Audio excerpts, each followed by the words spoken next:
Welcome in to another episode of Locked On Blackhawks, your one-stop shop for all things Chicago Blackhawks. Just quickly wanted to say thank you to everyone out there for making the show your first listen here to start off your day. And a reminder that you can find Locked On Blackhawks 100% for free on YouTube and wherever you get your podcasts.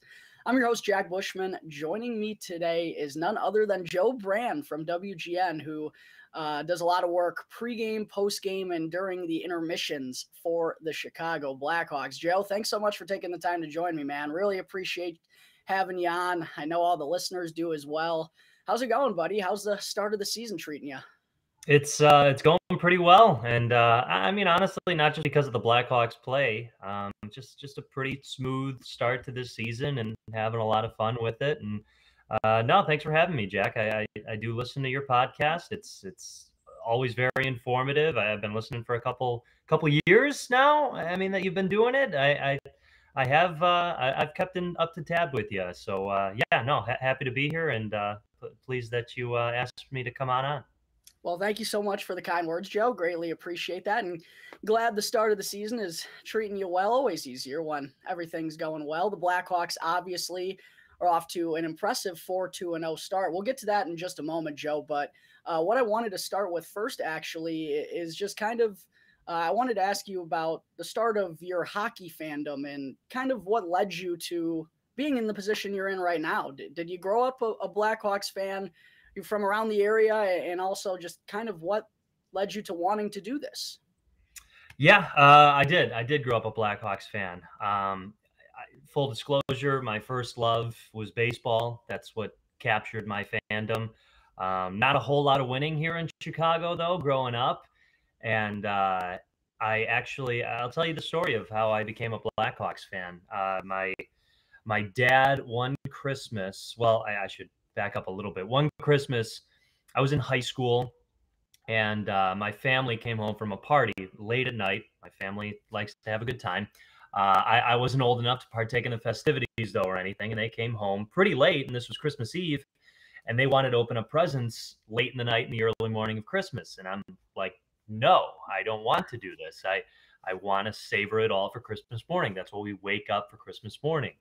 And they finally persuaded me to open up gifts at midnight, 1, 2 in the morning, whatever it was. And the first one I opened up was a Marty Havlat sweater, a red Blackhawks Marty Havlat sweater. And my dad said, listen, I know we're big baseball fans, but we're going to become Hawks fans now. They got a great young team. They're turning things around. We would watch hockey when it was available here and there, but hardly ever, made it appointment television. And he's like, this is what we're going to devote fandom to now. And I'm like, okay. And he was right. So it's easy to fall in love with the team and the sport that way. It's funny because, going to college, it's everything my roommates and I would do. We used to have 2 TVs in the dorm room, and we'd watch The Office and the Blackhawks at the same time because we'd have it on each TV, and we'd flip-flop every time there was a commercial to make sure we could fully take in every single second of either the hockey game or The Office. But yeah, it was a really cool time to be in college too, with the Blackhawks being so successful. I went to Illinois State, and they actually built a new rec center, workout complex my junior year or so. And I would go on the treadmill and watch the Blackhawks games because there was a TV on the treadmill. That was the coolest thing in that time. And I would listen to the game on WGN Radio's app, and people would ask, hey, what do you listen to? The Blackhawks game. And we're like, what? Really? Here? But it was appointment television. It was appointment radio. You couldn't miss what they did that day. I was also working at the radio station and TV station in college, so I wanted to stay on top of things. But yeah, again, they captivated me in my high school days. And, it's funny because I essentially was a bandwagon fan back then because, it's nobody was really a big Hawks fan at that time. And then they started growing fans because of how successful they were.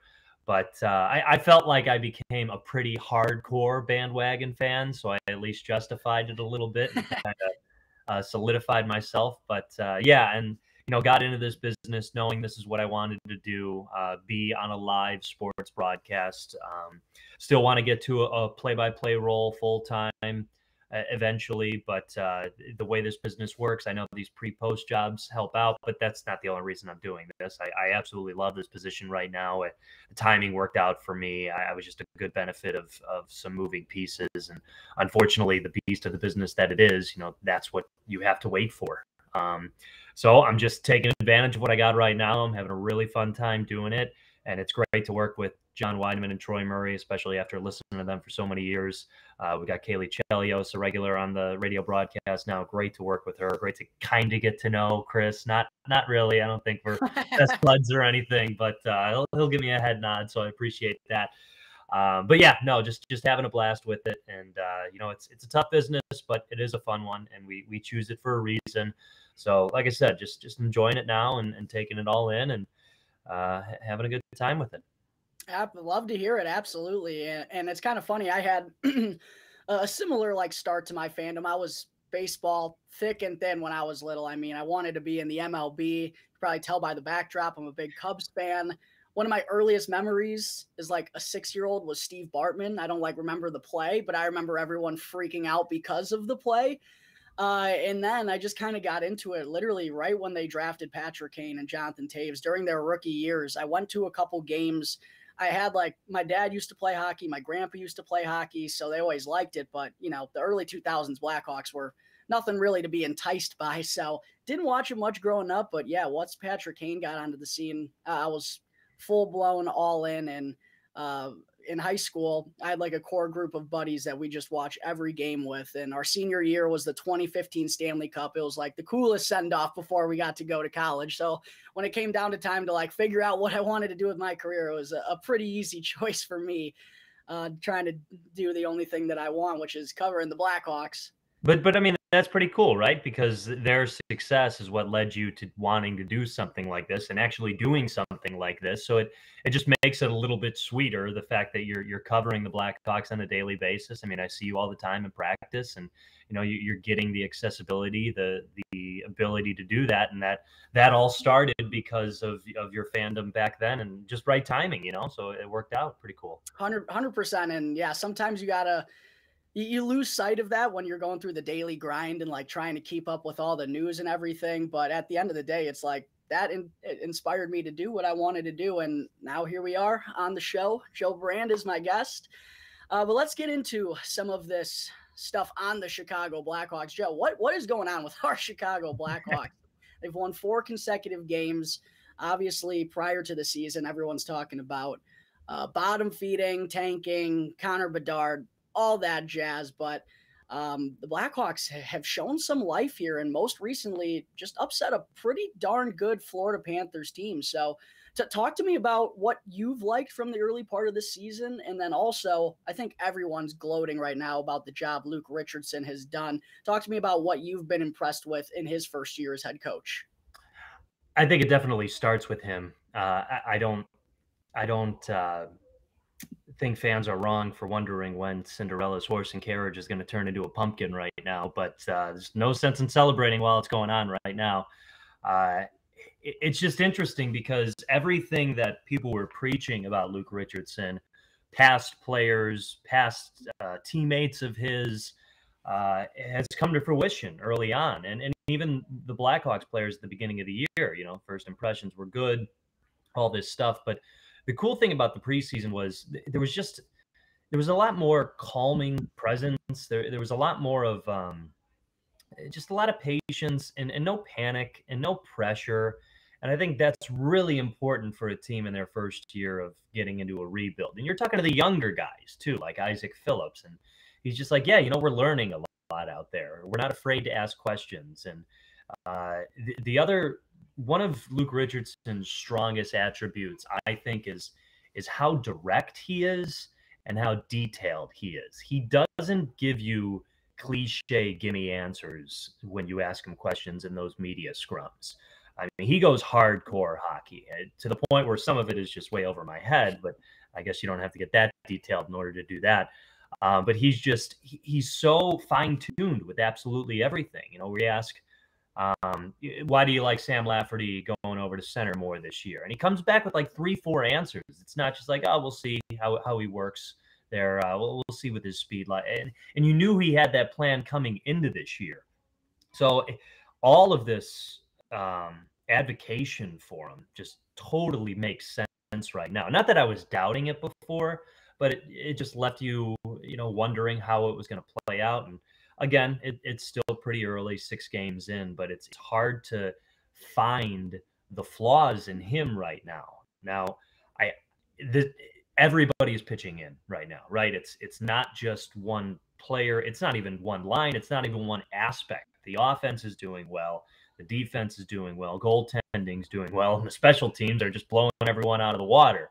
Again, that's got to go to the coaching, because he's just making sure this entire team is ready to play on time. I also think Kyle Davidson did a good job of just making up this roster of hardworking guys, and not because I don't want to discredit anybody's talent or anybody's roles, but a lot of these guys are two-way players, and a lot of these guys have something to prove, whether it's just coming back from a rough year the season before, or not being as much of a production as they had been predicted to be. The playmakers you have, and Patrick Kane and Jonathan Toews, they're doing their jobs, but you don't have to rely on them right now. And that was the case for the Hawks past couple of years. So it's great to see that. I also think there's so many things working well for them, because there's so many young guys that are trying to play hard for a spot, and whether that's a spot on a certain line or just trying to stay up at the NHL level rather than going back to Rockford. I mean, we've seen guys like Caleb Jones and Philip Roos switching and swapping a lot, and Luke Richardson's been very clear about that. That's to give both these guys as much experience as you possibly can at the NHL, but also to create some internal competition. And this team is feeding off so well on that. You can't knock that philosophy. Again, 6 games in, it's really hard to pinpoint a flaw. I feel like their worst period so far this year was the first against the San Jose Sharks, and they came back and won that game for their first win of the year. Other than that, I have a hard time finding a rough period. Maybe the first period against Seattle, but they tied it. I mean, they were down 2 goals and they score a shorty, then they score a man advantage. I do agree. I think they kind of snuck out with a win in that game, but you can't discredit them for that. It's fine with calling it what it is, but this is a hardworking team right now. And I think as long as they continue that, Blackhawks fans have nothing to complain about. Listen, fans are going to be fans. They're going to complain about something at all times, but really there's nothing to be discouraged about as long as the work ethic stays there. I find it hard to believe that a team can play a full 60 minutes, all 82 games, but as long as that doesn't consistently slow down or slip, I really don't see what you can be discouraged from what we've seen through 6 games so far from this team.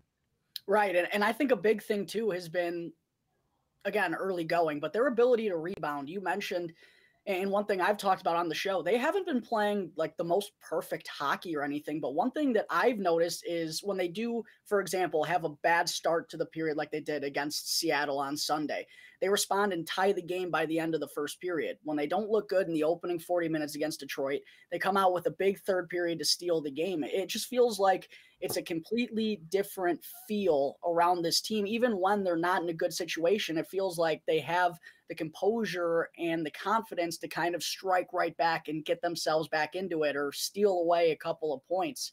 And that's kind of my next question I had for you, Joe. Kind of your thoughts on the feel and, for lack of a better word, the vibes around this Blackhawks team, because we've heard Tyler Johnson say how much fun these guys are having. And back in training camp in September, we heard Max Domi call this the favorite training camp of his career. Wow. Can you kind of talk about how much fun these guys are having and how you think that's impacted the solid start thus far?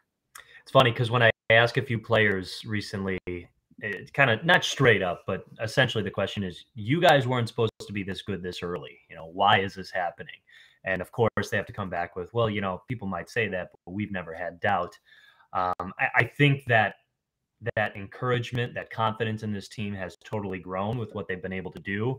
And thank you for pointing out the Detroit game, because was actually at a wedding for that game, so I wasn't fully able to. I rewatched it, but I couldn't, dive into it as much as before. You're right; those first two periods may have not been the best, but again, the ingenuity that they have to erase what has happened in the past and just go with it. And I don't know if that comes into play with, or the fact that this team is supposed to be rebuilding comes into play there, because maybe that helps with less pressure being on these guys for performing. Because where is it going to go with what you've seen? Okay, let's take the Florida game, for instance. Obviously a talented team. Hawks jump out to a 2-0 lead, but they matched the 5-on-5 intensity the entire game. They clogged up the neutral zone. They just had active sticks. They wouldn't let Florida get a good opportunity in their zone until the third period.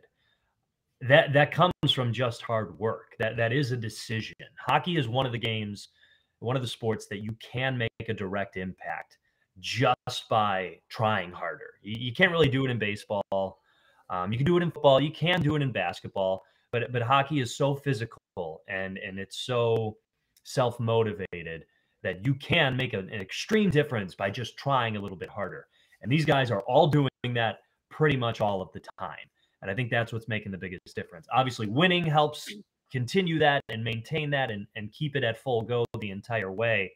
But again, I think it goes back to Luke Richardson coming in at training camp and not putting a lot of pressure on these guys and just setting individual goals maybe for these players and trying to implement a system. And that's the plan of attack. And you can kind of see it. Okay, let's take the first period against Seattle, for instance, getting outplayed for the majority of it.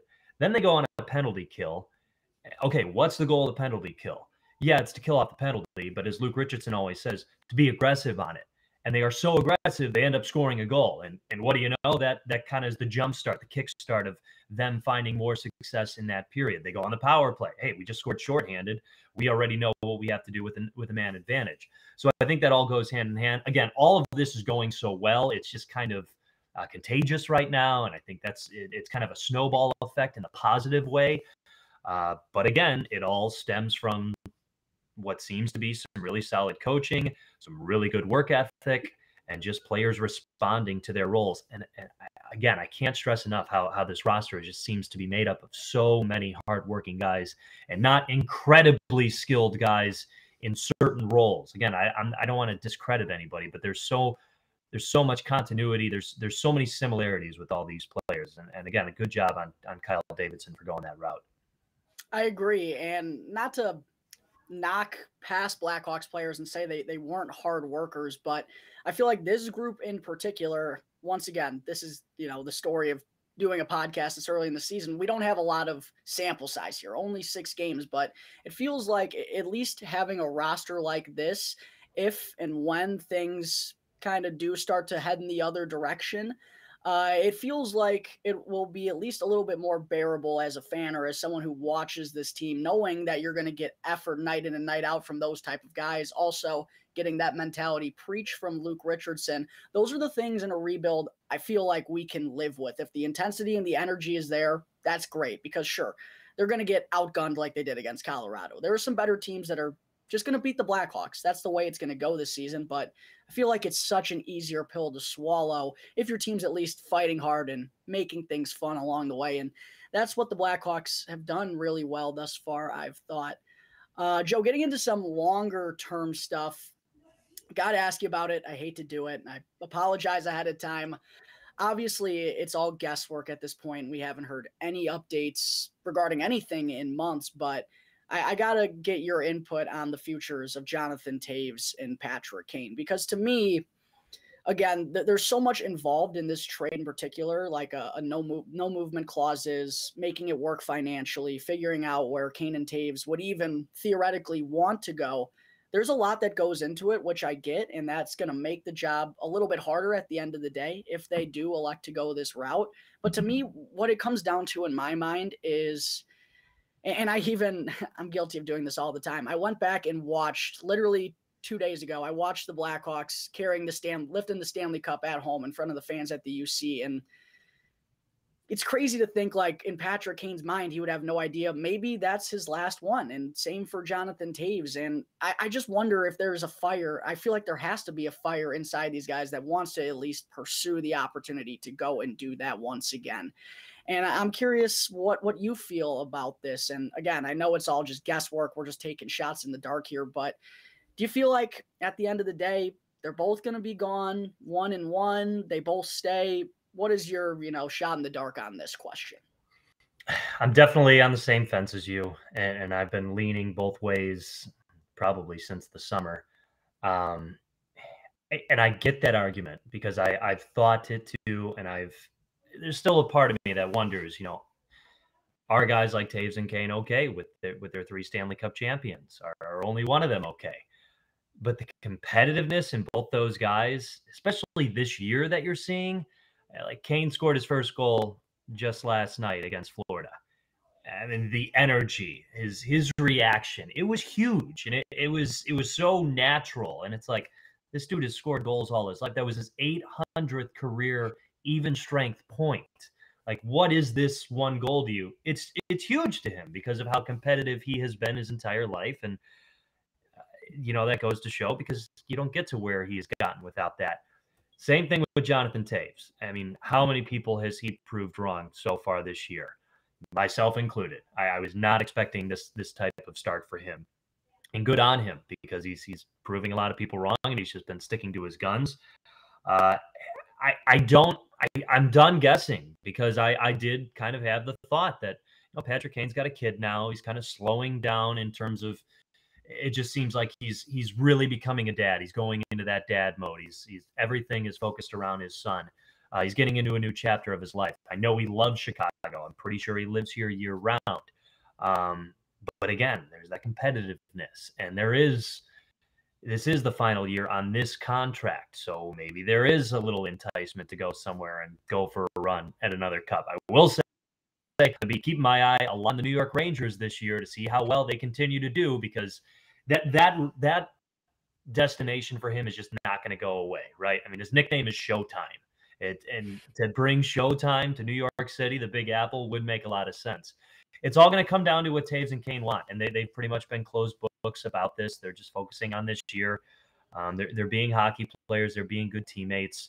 But it does seem like I think the Blackhawks will do right by them no matter what happens for the rest of this year. If they want to go, clearly that would help out Kyle Davidson's plan.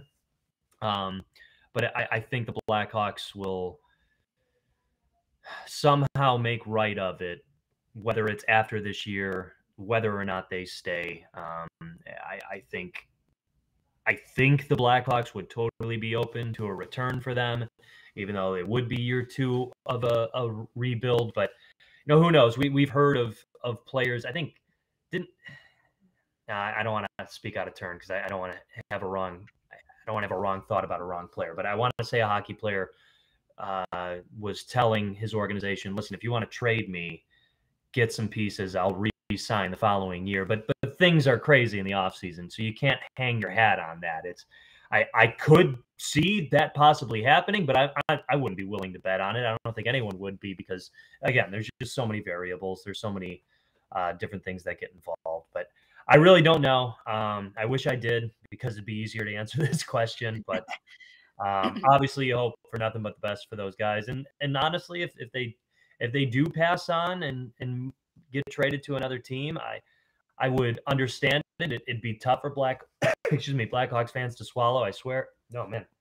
Tough for Blackhawks fans to swallow. I understand, but you got to know that everyone would be rooting for whatever team they go to, too.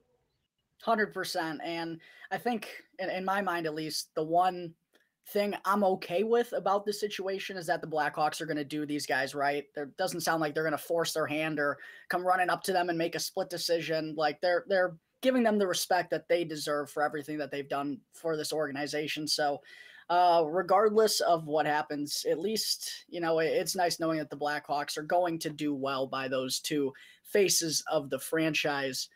Joe, I also wanted to talk about some of the new pieces or the pieces we've seen Kyle Davidson bring in his short time as the Blackhawks general manager. Obviously, Jason Dickinson gets recently brought in from Seattle, goes and makes an immediate impact. Taylor Radish is another guy who is part of a big return from Tampa Bay in the Brandon Hagel trade. He had a nice slap shot goal last night against Tampa. Another guy in Sam Lafferty, a 1-for-1 deal for Alex Nylander. That looks really freaking good. To me, it feels like Kyle Davidson's been pushing all the right buttons since taking over as GM, other than maybe the return for Alex DeBrincat. I think we all can agree that was a bit underwhelming, but other than that, I literally don't have a complaint about Kyle Davidson. You feel the same way? Well, I will play a little bit of devil's advocate on the DeBrincat trade. I do agree that the common thought was, there's still more out there for an Alex DeBrincat type, and even just the idea of trading him. But that being said, Kevin Korchinski was definitely the most impressive guy that we saw in the prospect camp and in training camp. So if that continues, I think people will have to say that the Alex DeBrincat trade should have happened with a little bit more pause. You're not going to find a bigger Sam Lafferty fan than me. I was a huge fan of him last year, and that has only grown this season. Here's the thing. What if he starts to become trade bait? I thought the same thing. Like, anyone who does good for us now is just, can we move him?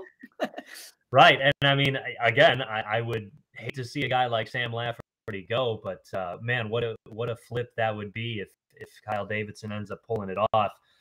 Again, going back to one of the earlier statements, I said, it just seems like the people he is bringing in all have a lot of things in common. Hardworking, two-way players, little bit of a chip on their shoulder, opportunity to shine here. I mean, Taylor Radish is playing on the second line and playing very well on the second line with Toews and Tyler Johnson. He wasn't going to be able to be doing that in Tampa Bay. Sam Lafferty situation seemed like he needed a scene change, which is crazy because he's an East Coast guy. Just, again, though, a lot more talent in Pittsburgh at the time being. So you like to see those types of things happening. But also, it's the little things, too, that Kyle Davidson's doing well, like moving O'Reilly Stillman over to Vancouver and getting Dickinson and a second-round pick. That was probably the headline of the trade, but it seems like he's very strategic with the player coming back. How does this benefit us right now? The same goes with the Peter Mrazek deal. That fills a role. Also, we get a draft pick out of it. Like, it seems like every time he's making these moves, it goes with a lot of attention to detail.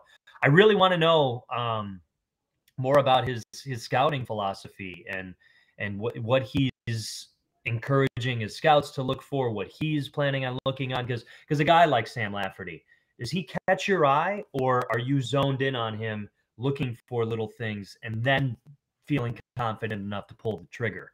Because when that move was made, I don't think anyone was totally upset with it. Fans were really still waiting for Nylander to pull and play to his potential, but it hasn't gotten there yet. But again, what does he see in Sam Lafferty? Or is it his scouts saying, hey, this is a guy to keep an eye on, and then it turns out to be, yeah, this is a guy we need right now.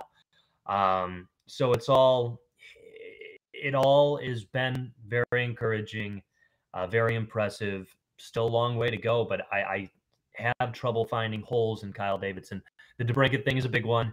And the main one is because it goes back to the Brandon Hagel trade. He had said the only reason Brandon Hagel was traded was because the offer was too good. They weren't looking to shop him. He basically said that was going to be the same situation for Alex DeBrincat, and then comes back with a 7th overall pick. Again, was pleased by Kevin Korchinski, but there is a little bit of I want to say kind of, a little back and forthness there. Not going to fully knock him on that anytime soon, but there's a reason to question it. But again, I like the head coach. I like the pieces that have been brought in. It fits the system. So again, just nothing but a very detailed and well thought out individual of Kyle Davidson so far, I would say. And that's a good point that you just brought up. I think that was the only reason why I was disappointed about the return for Alex DeBrincat. We get that much for a guy like Brandon Hagel, who Davidson admitted he didn't want to trade. The deal was just too good. And it felt like we were in that same situation with DeBrincat where, hey, we don't have to trade this guy. Like, we don't have to move him 100%. But if we do, we'll take the bag for it. And it felt like we just got a little bit less than that. But absolutely agree. Kevin Korchinski looks like the best prospect this team has had in quite some time, and I'm really stoked for the future that he's going to have one day for this organization. I do also wonder if it's just the fact that there was so much talk going into whether or not Alex DeBrincat was going to be traded that at that point, Kyle Davidson just has his mind set on we have to trade him. We have to get something for him right now, or at least move down with the fact that it makes more sense to move on from Alex DeBrincat than to keep him in the rebuild. But again, we'll have to see what comes of that. I agree. 2 questions for you before I let you get on out of here, Joe. One real quick. It's about Lukas Reichel. We saw Tyler Johnson, someone who you referenced a few moments ago, exit the game early against Florida, and didn't hear the most encouraging news from head coach Luke Richardson regarding that front. I was curious if I saw this thrown around Twitter earlier. If it is more of a serious injury for Johnson, first off, hopefully it's not, because he's looked phenomenal. And if it is, though, a serious or more serious injury, do you think the Blackhawks consider bringing up Lukas Reichel this early in the season, or do you think they want to kind of keep him down there with that group? How do you think they're going to go about handling him, not only now, but throughout the rest of the way this year? Yeah, I don't think they'll see this as the opportunity to bring him up, only because he's not down there because there's a log jam with the Hawks right now. He's down there with the goal in mind to build up confidence, build more muscle, and just build more experience as a top line center. He's going to get that in Rockford. He's not going to get that at the NHL level. So they're being very careful and very strategic, as opposed to years before, about rushing guys up to the NHL. They just want to make sure he's 100% ready to play in the NHL full time. I mean, maybe if it is an extended injury for Tyler Johnson, and again, nobody's hoping for that because of how superb he's been to start this year. But if it is a longer injury, maybe you'll see Lukas Reichel come up later on. Again, I hope it's not a couple of months, but if that's the case, maybe they throw him a game or two, a couple of home games where they are able to fixate him in there without getting lined up against some heavy hitters. Yeah, I wouldn't see that as a direct correlation, at least not right now. Joe, last question I got for you.